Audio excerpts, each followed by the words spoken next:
Game day brings its ups and downs. Celebration and disappointment. Anxiety and relief. Friends and enemies. You can always argue over who should have won, but everyone can agree on great food.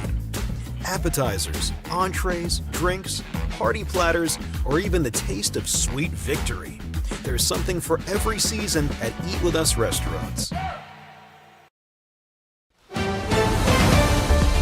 Mississippi's trusted weather experts. This is Mississippi Live Weather at 5.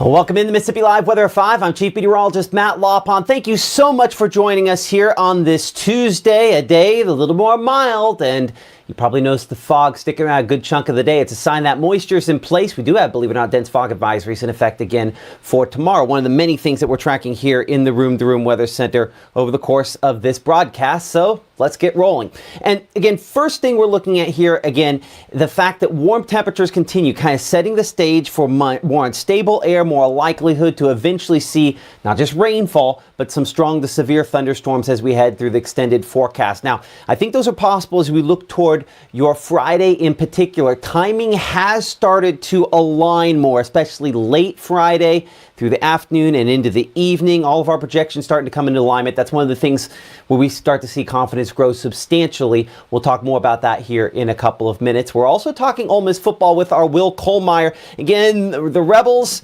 taking off here from the Tupelo area earlier on today on their way out to Arizona for the big playoff matchup. We do have a question and answer talk session with Will about that coming up here in a couple of minutes. Big headline, though, obviously, is this severe weather threat. Does involve almost all locations, similar spots to where we had it yesterday, now extending a little farther deep south toward the south and west. But if you're in the yellow zone here, and expect many of you are, what should we be expecting? I think there's a potential we could end up seeing damaging winds, perhaps isolated tornadoes, and maybe some flash flooding. Those, I think, are the main threats. We're timing those out for Friday. We will look at where our Futurecast model has those placed in its high resolution form here in a couple of minutes. This evening, though, still kind of ahead of that. We have another front that'll arrive even before Friday, and that is in some ways one of the question marks we have related to this on how that ends up, or at least how much moisture that ends up shoving southward. As you can see here, looking at the first 12, we're 64 degrees at 6 p.m. there. We're 57 by 9, 54 by midnight or so. Again, a very limited chance for maybe some drizzle, very, very light amounts of precipitation as the front moves into the area. That does try on those north winds to squash a little bit of that moisture slightly farther to the south and slow the return of stickiness.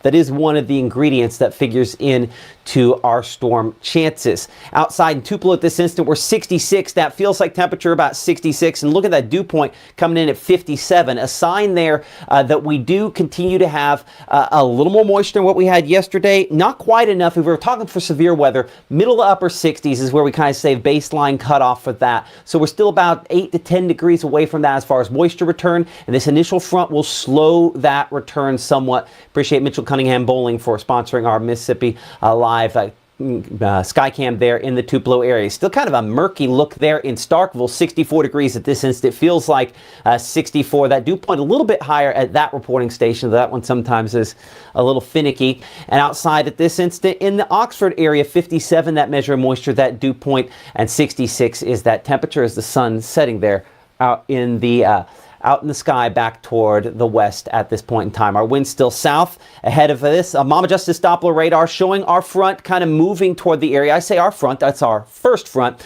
This one is not a very impressive front, if we're honest here. Kind of behind it, the air is a little bit drier, but it's not a huge, impressive batch of colder air. So while it technically counts as a cold front, more than anything, it's the drier air nudging through.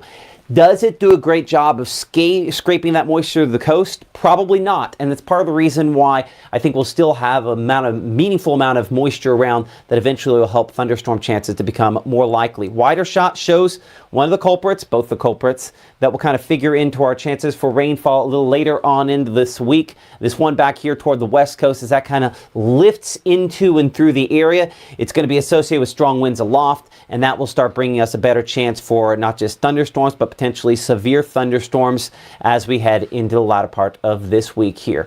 But as you'll note, looking here over the course of the next few hours, that initial front here kind of nudging through 9-10 o'clock tonight. You can see the possibility maybe a few isolated showers out there. As you saw on Mississippi Live Weather Radar a moment ago, there's really not much out there at this point here, and we expect most of us probably stay fairly dry into tonight. As high pressure kind of settles in from the north and west, it does kind of try to shove this farther south, right? How far south can it really, penetrate? Because you could see between now and 6 a.m. tomorrow morning, that's not a huge difference. A sign that this is slowing down, hitting more and more dry air that then will, as it tries to push through, be that one of those limiting factors. How much of that dry air really gets in here? I mean, you can even notice, looking here at our hour-by-hour forecast, those north winds that we'll have early in the day, they start shifting northeast and east, and then eventually more of a southerly component as we head late into the day. That southerly component is a sign of that returning moisture. It's a sign of the weakening front, and it's a sign that those thunderstorm chances will get a bit greater. Because of that, if we don't really squeeze the moisture too far south, then it can get back up here pretty effectively. One of the factors that will help our storm chances a lot more. Come up in 60 seconds here on Mississippi Live Weather. We're going to be looking at where Futurecast is placing those best storm chances, how we expect this to evolve for Friday, where that tornado threat is maximized, all that and more coming up here in 60 seconds from the Room to Room Weather Center as Mississippi Live Weather continues. Frozen pipes can cause serious damage. That's why Absolute Restoration is giving away free faucet covers to our community while supplies last. Installing them is easy. Just slide the foam sleeve over your outdoor faucet and secure it snugly. Also remember to disconnect hoses, open cabinet doors under sinks, and let faucets drip during extreme cold. Call or text to check availability, and from our family to yours, please stay warm and protected.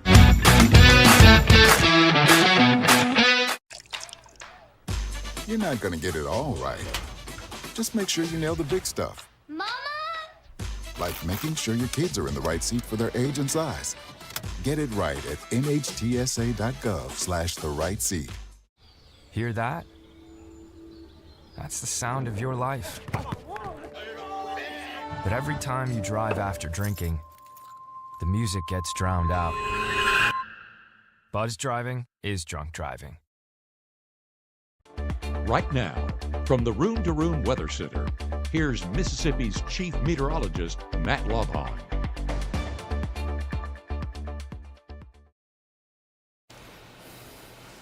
Locked in the clouds in Ackerman. I'm Chief Meteorologist Matt Lopon. Thank you so much for supporting us here on Mississippi Live Weather. We have not been able to break out of this cloud cover really all day long in some spots. Ackerman, one of those locations. And you can see that measure of moisture, that dew point, a little bit higher there. Do appreciate the good folks at the North Mississippi Storm Chasers for sponsoring all these cameras around the area, bring us the infrastructure for that. And appreciate the folks at Room to Room there for sponsoring us here in the Room to Room Weather Center as well. Pontotoc, it's a slightly different view where we have cleared out. Notice these numbers, again, mid-60s there at that spot, and then that dew point value is not as high up here in Pontotoc. Our skies are clearer at this instant as we kind of look back toward the south and west. Bring it back here to Mama Justice Doppler radar at this instant. Again, no real meaningful precipitation out there. Even if I kind of take this into sort of clear air mode and kind of look for everything, there's just not really a whole lot out there. And, you know, the main factor we have this evening, again, is largely this, the cloud cover and this dense fog advisory that you can see is in effect for parts of our area. I query Oktibbeha County there. This is in effect for tonight and into tomorrow because we expect that fog becomes fairly widespread. It's one of those signs that we have this moisture kind of coming in from the Gulf of Mexico, and you can almost kind of see the north end of where that front actually has more meaningful impact. So less likely northern portion of the area to obviously have that dense fog again overnight tonight. We owe this back again to the moisture values, our measure of moisture based on the same scale of the temperature, the dew point here. As we kind of widen things a little bit where you see kind of these blue colors, those are dew points that are in the 60s. When I'm looking for severe weather level dew points, we're looking for stuff like that. We're looking for the kind of purplish sort of colors in the 70s there, or at least something that's fairly close to that. That's not what we have in place now. But if you look back to the north and west, this big change you see here with all the drier air, that is the first of our cold fronts. And as that kind of nudges through, it will try to clear this out somewhat. But if it doesn't fully make it, say, all the way to the coast, and it won't, that means the moisture's here. It's just going to kind of return fairly quickly. And so we should have sufficient fuel for thunderstorms and possibly severe thunderstorms later this week. Friday is the time frame we're tracking. As we talked about off the top of the broadcast, we expect the potential for strong wind gusts, perhaps also isolated tornadoes out of this setup. I'd say the wind is certainly a lot more likely. It's more likely to get spin-up style tornadoes, but Friday is the time frame. We'll walk you through that here in a moment. As we get folks back for that second day of school, hallelujah. I know a lot of parents with me on that one there, and I know a lot of kids as well. Drop off tomorrow, very mild. We're about 50 degrees. Again, expecting that fog to be dense a lot of locations, especially US 82 South, but there will be some spots up there. Chickasaw, Monroe County, maybe even as far north as Pontotoc County. We still have some of those patches of dense fog early in the morning. We'll be by lunch at 61 and 68 degrees by the last bell, and appreciate IMPC for sponsoring our school day forecast. So here is that front kind of coming into the area. Ahead of it, most of this is not meaningful. Most of this doesn't actually mean we're going to have more than really sprinkles on the windshield there as we progress through this evening. That is just, again, that more dense moisture, that cloud cover that just hasn't broken all day. This front does try to kind of break that up, but look just how little it really moves over the course between now and early morning on your Wednesday. As that kind of settles down here farther south, yeah, it does. We do see a couple sprinkles depicted there on Futurecast. But if we're talking how far this has moved by that point in time, maybe only about 130 miles. That's really not fast. And that is a sign, again, of the fact that this front is kind of running out of energy, and any cooler air from it is just very, very negligible. As you can see, we're still 47 in Senatobia, 46 in Holly Springs there for low temperatures on your Wednesday. About 49 New Albany, 47 degrees Boonville, and 51 degrees in the Tupelo area versus some mid-50s down here for Louisville, Macon, back toward Aliceville. So you can definitely see that north-south contrast associated with this front here. As we go throughout your Wednesday, that front again stalling, and that is one of our big weather stories. Let's widen this back out so you can kind of see that. High pressure is just not one that originated up in Canada, so it doesn't have a ton of cold air to work with. So this just slowly kind of stalls out down here in South Mississippi, and moisture will start to kind of override this and work its way northward as we progress into and through the forecast for your Wednesday night and the Thursday in particular. But I think still on the north side of this front, we mainly stay dry as we progress through your Wednesday, as you can see there.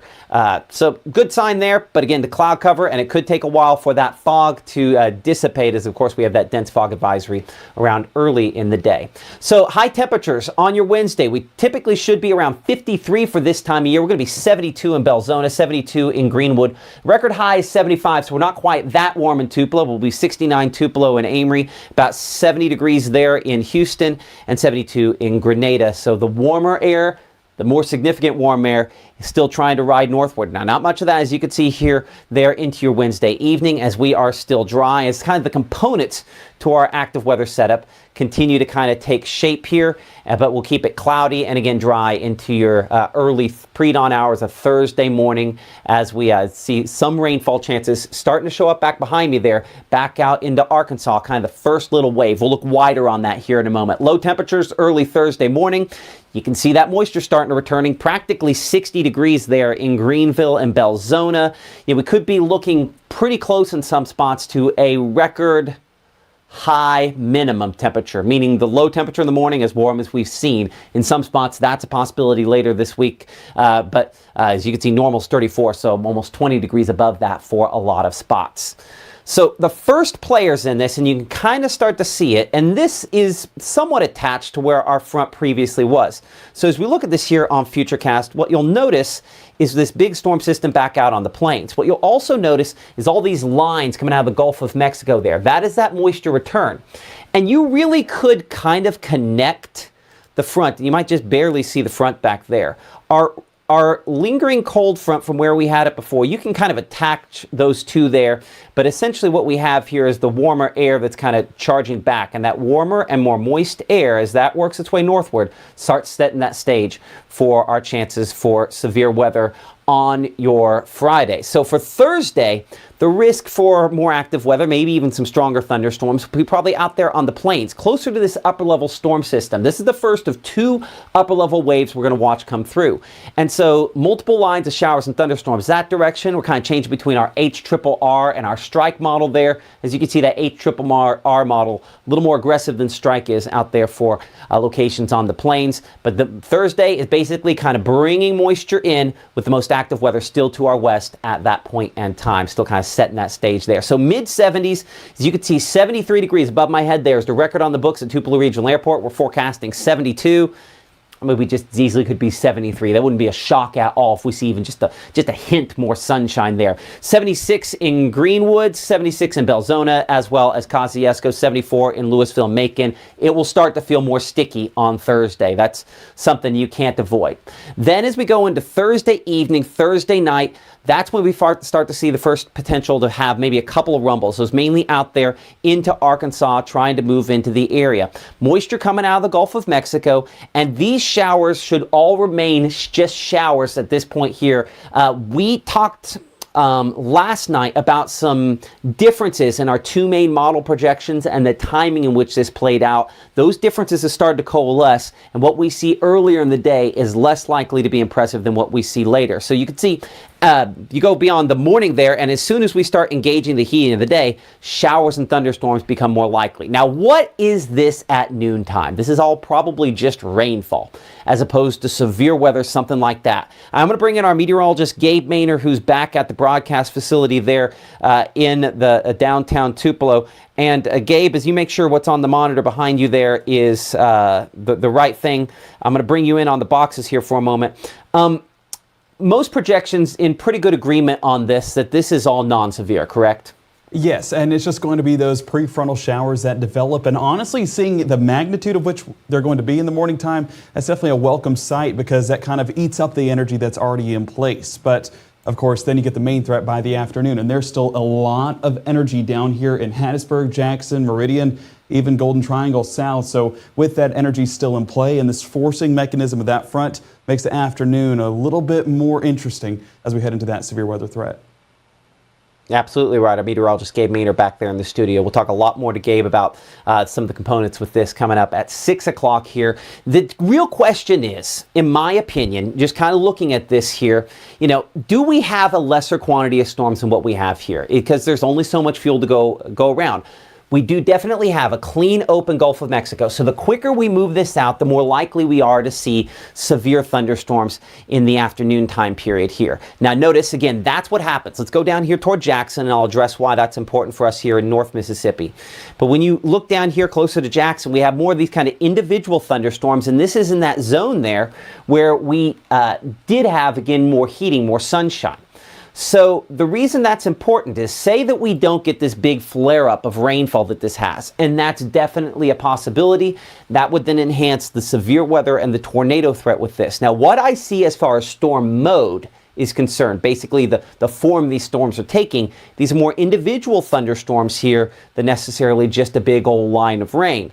So that's one of the things we're going to be watching even at 6 o'clock and 10 o'clock tonight. When do we see that congealing into the line? Because you could see here, looking at 6 p.m., we start to see a little bit more of that at that point in time. But if I just kind of draw a line on here, we can go wider, and maybe even on the wider shot, it's a little more obvious than this.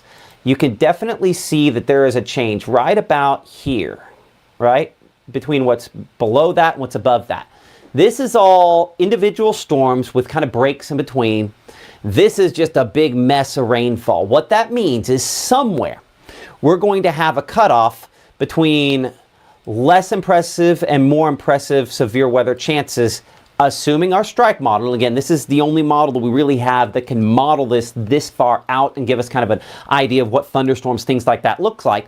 That is at least saying that somewhere between probably Jackson and Starkville, there's going to be a cutoff where we have a much more significant chance to maybe see a brief tornado. So what is a significant chance? We're not talking a significant chance of tornadoes, but it's greater to the south, and then you get farther north and it's just not as likely. So up here closer to the Tennessee state line, confidence remains very low as far as that's concerned. Not an impossibility, something that we'll certainly be watching very closely, and then those chances do continue into the evening.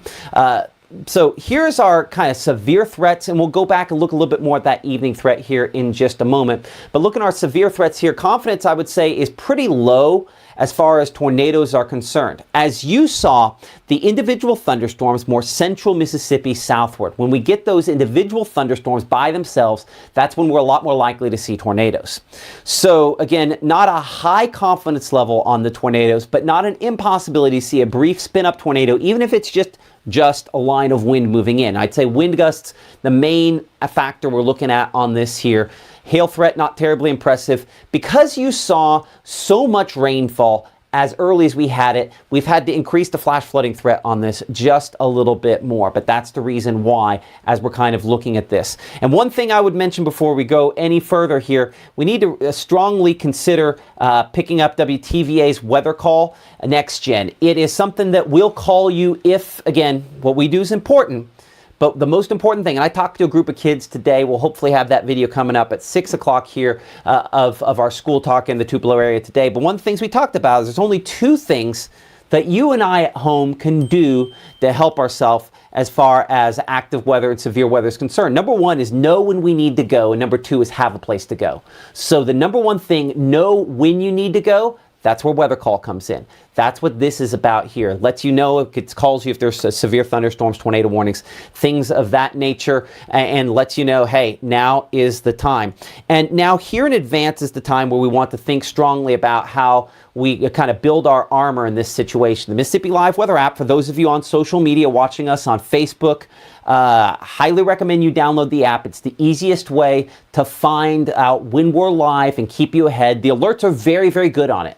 As you can see here below me, again, that is on our list when we're starting to build the layers of armor, but I put weather call at the top because weather calls are phone calls are disruptive, and make sure that we know that something else is potentially coming our way. But as we're preparing before and we're thinking ahead on this, we also want to make sure that, when we're thinking ahead toward Friday, that we're keeping phones charged, that we have the hard-soled shoes ready, that we have important documents together, and that we know where our safe place is going to be. We think about that in advance so that we can plan out where that safe place eventually will be. And this is a graphic we show all the time, but I think we need to show again. When we're kind of identifying safe places, we want to make sure we find a sturdy structure, one that has a windowless room in it, but has multiple walls between you and the outside, and have blankets, pillows, a helmet, and all that sort of stuff ready. This is Friday that we're looking at. Again, timing on this, but we want to be thinking ahead as much as we can to make sure that we know everything we need to know. And speaking of thinking ahead, our meteorologist Maggie McCauley will have updates on this tomorrow morning starting at 6:30 a.m. She's on every day during the week, 6:30, 7:30 a.m. She'll get you ready to, again, heading back to school as we go throughout the week. She's great at that, on the daily stuff, but she will have updates on these risk areas and everything coming up at 6:30 in the morning on Mississippi Live Weather Today, and the latest look at where that futurecast is placing those individual thunderstorms attempting to spin up. You can see our broadcasts 5, 6, and 10 every day here from the Room to Room Weather Center. We appreciate everyone for supporting us here on Mississippi Live Weather. I promise I didn't forget to give you the 7-day forecast here, but I didn't give it a second ago. Here's your 7-day forecast. I'm usually a little quicker to this, and I apologize for that. I think we're still working out how best to structure these shows, but that 7-day forecast easily available in 24/7 channels, so I don't, harp on it maybe as much as we should. But we're up 70% on that rain coverage there on Friday, 70 degrees that temperature. I mean, we're close-ish to a record high as we look toward Thursday and Friday. Behind the system, we sweep the moisture out, some showers possible on Saturday, and this kind of sweeping on out of here as we go for Sunday and the Monday, and in the extended forecast, we're looking at 40s there into the first part of next week, a sign that we've really kind of moved a lot of the moisture right on out of here. But obviously Friday is a day that we're watching very, very closely. Now Thursday is a day that Ole Miss fans are watching extremely closely. Do you have it ready behind the scenes there, Gabe? We're going to do a little chat that I had with our Will Kohlmeyer about the Ole Miss Rebels as they took off today to the desert to get ready for their big playoff game. Okay, 2 days to go until the big matchup. We know everybody is excited, at least Ole Miss fans, just crazed almost about this. Will Kollmeyer joining us as the playoffs continue? Yeah, they do. And yes, it's at an all-time high when it comes to the fever, the pitch of these Ole Miss fans. And I think it's kind of catching nationally as well, because this Ole Miss team has been facing a lot of adversity with the whole Lane Kiffin drama. Everybody knows all about that.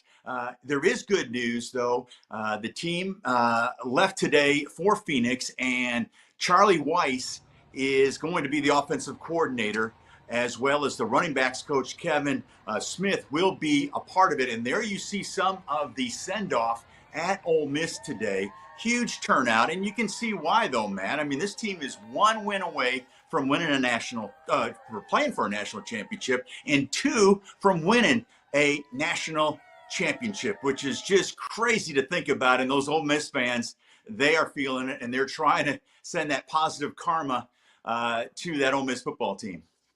And that was the hope at the beginning of the season. So many times Mississippi sports fans hear this hype and there's nothing behind it. There's 4 teams left, and Ole Miss is one of them. Certainly there's a lot it's going to take to get past these last 2 games. What are you thinking?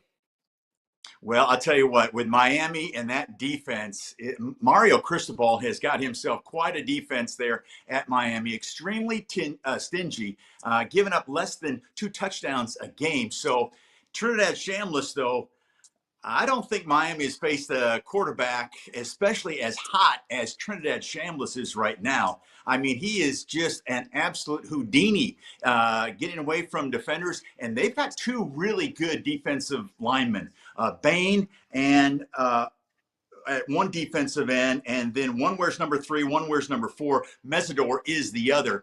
But the key is with Trinidad Shambliss, they better not go in so hard on the edge, where Trinidad, all he has to do is move up in the pocket. He can either scramble for maybe 6-7 yards, take a slide, and which is a positive for the offense, or he can move up and he can find one of his talented receivers. They are full of terrific receivers, and they make a 7-8 yard catch. They add another 15 yards, and all of a sudden it's a 23-yard pickup. So Miami has to be careful. And then on the flip side, Matt, is Miami going to try to be like a ball control on offense? Run the ball a bunch and keep Trinidad and that Ole Miss offense on the sidelines?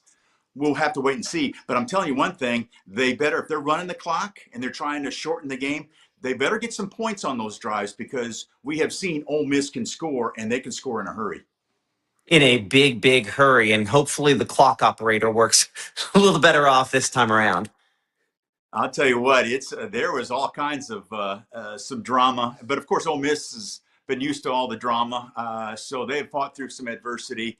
I think another big key for Ole Miss, if it comes down to a kicking game, if it's close, I got to give them the edge. How wonderful was Canero last week? A 55 and a 56-yard field goal, not to mention his field goal at the end of the game to win it for Ole Miss. So I'd have to give Ole Miss an edge. If it is a close game and you're looking for who's going to win the kicking game, I'd lean toward Ole Miss.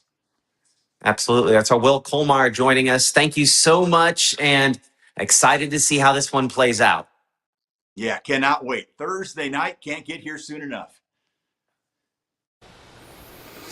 So there's our Will Kollmeyer a little earlier on today, as we were talking about, again, the big Ole Miss game coming up on Thursday. So if you missed the headline, severe weather chances for Friday, level 2 out of 5. Every time we show this risk, we're talking about the confidence level and the number of reports here. And again, it's possible to see a higher upgrade to this based on what I'm looking at this point here. I still have some questions, thankfully, about storm mode and how this plays out, but we need to be thinking ahead and preparing ahead in case Friday is one of those days. As I mentioned a minute ago here, our next broadcast is going to be coming up at 6 p.m. At 6 p.m., we're going to be looking at the fuel related to this and some of the other components. I think we can, this far out, look at some of the rotation tracks in our extended model there as well. We will kind of talk a little bit about how that could all play a factor and the timing related to that. And Gabe will also have a special update as well. Gabe, give me your title here on that. What are you doing? So it's going to be a model matchup comparing the Euro and the GFS and how that translates into our Friday severe weather threat. Okay, that and more coming up here on Mississippi Live Weather at 6. We'll see you then.